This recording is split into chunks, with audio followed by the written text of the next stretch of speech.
Starting off this hour, a horrific chain of events has played out in California over the last few days. Several incidents involving police officers taking extreme measures, using violence to try to control nonviolent people.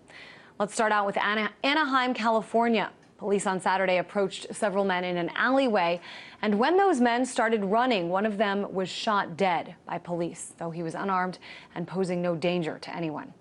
Then, as hours passed and neighbors began to protest and demand answers from police, police responded violently once again. Take a look. They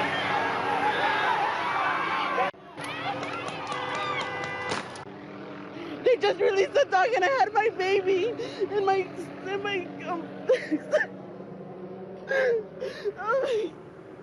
You can see here they were shooting rubber bullets and let go of one of these dogs who ran directly at this man here, as well as that woman who was holding her baby at the time. Witnesses visibly upset and angry, and frankly, many of them say they were scared for their lives. I want to talk more about this with Michael Preisner. He's the member of the Answer Coalition. And Michael, from what I understand, you were there. I saw you tweeting about this over the weekend. Describe the scene on Saturday and what you saw unfold here. Sure. Well, I wasn't at the incident Saturday. I've been in the community talking to witnesses, talking to victims of the police attack. I was there Sunday when we, community members, and the Answer Coalition and others took over a police station for about an hour in protest. But to let you know what played out on Saturday, by all accounts of witnesses who were there and those who were victims of the attack, someone named Manuel Diaz, who is a local resident in the community, was not in an alleyway with his friends, as the police say, but was simply in the neighborhood. They did run when police confronted them, but when Manuel Diaz had already been shot once and was surrendering, when he was shot a second time in the head, killing him, at that point, he was still alive. People in the community were yelling out to the police that he was still alive, to give him medical attention, but instead the police were more concerned with blocking people filming and then handcuffed and searched Manuel Diaz as he was dying on the ground. Then, understandably, people who had just witnessed this attack and who deal with police brutality and intimidation on a daily basis was coming out onto their front lawns into the community, voicing their opposition to what happened, peacefully protesting on their front lawns what had happened in their neighborhood. And the police responded unprovoked, without warning, first firing rubber bullets, beanbag shotguns, which have both been known to kill people, using pepper spray bullets and tear gassing people, and then unleashing an attack dog, as we saw in the video, on a woman and child. And a young boy was mauled in that dog attack, as were other young people as well. And then we know that protests continued. They continued throughout the night. The next day on Sunday, we had a large group of us that was led by the family of the victims. And in fact, 3 young girls whose brother was the one that was mauled by the police dog led the demonstration into the Anaheim police station, where we took over the station for over an hour, chanting, "Cowards, shame on you," to the police who were there, and really shut things down for a while. A couple things here. The protest continued throughout the day. A couple things here, Michael, because you've touched upon quite a few things, so I want to kind of break this down for a moment. First of all, it was really interesting because I was kind of reading about this over Twitter and stuff as it unfolded over the weekend. But the fact is, you know, the police department at first said, oh, the residents were throwing things at us.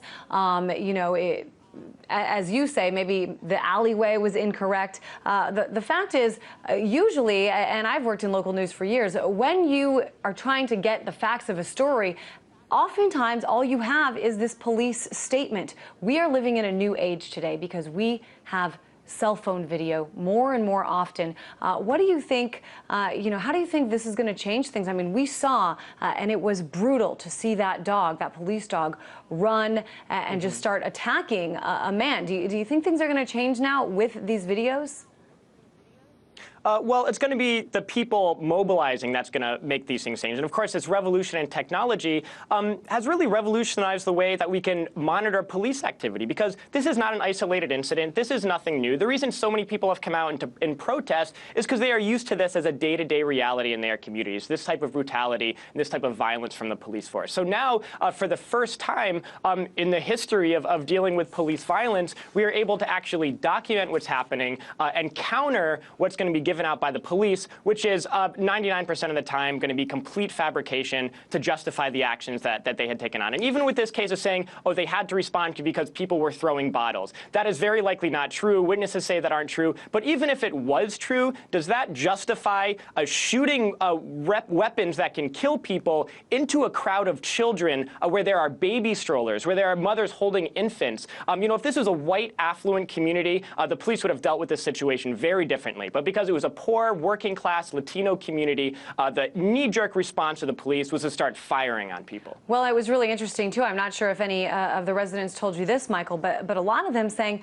police officers after this incident were actually knocking on doors trying to buy cell phone video, which I can only assume would be paid for with taxpayer dollars, to try to prevent this video from being released. Your thoughts on this? Absolutely. The police did go door to door in this neighborhood, offering, from what I hear, a significant amount of money for any cell phone footage or any video footage that people had of the incident. In addition to them, the first thing they did after killing Manuel Diaz was trying to block people from taking video. And what this shows is that the police departments all around the country are well aware that now, for the first time, their actions are up for public scrutiny and a matter of public record. And that's something that is very scary to the police force, because up until now, all they've had to do is maintain their code of silence, where no cops rat on each other. Everyone conducts these types of actions every day, but they're kept safe. But now people are now in their own hands, having the ability to expose what people deal with every day in the United States. And it's not just police departments all around the country. Of course, that's true. But we want to hone in for a moment on police departments in California. California residents, of course, no stranger to this. We've just put together a few clips that I want to play. And this is how it's going to play out. It's Scott Olson, critically injured during an Occupy Wall Street protest in Oakland, followed by video of a BART police officer fatally shooting Oscar Grant, also in Oakland, and finally of a 37-year-old homeless man beaten to death by officers in Santa Ana. That also caught on camera. Take a look at this.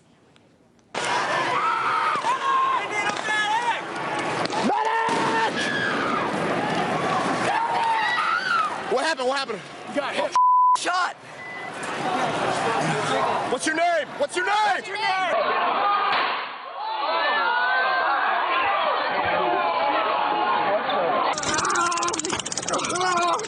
Okay? Yeah, dude. Yeah, just come. Please. Hey, come on. Please don't, dude. Please.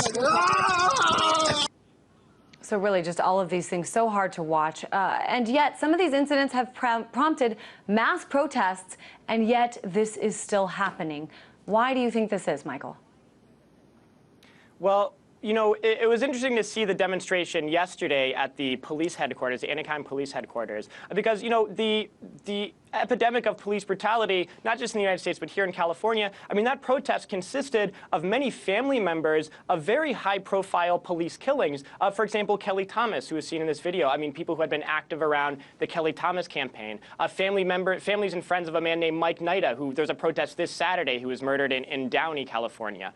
And so, this isn't, of course, an isolated incident, but what is going to stop it, of course, is the people mobilizing in response and putting enough pressure on the politicians, on the police department, to take drastic action. Of course, there's deeper systemic problems linked with these things that are much deeper to address. But I think immediately what can happen is people mobilizing, putting pressure on the city council, on the police department. So every single one of those officers who played a part in this police riot and these police killings are fired from their jobs and are tried in a court for the crimes they've committed. When you took over this police station, went down to it on Sunday, did the police understand why you were there? Were they courteous to you?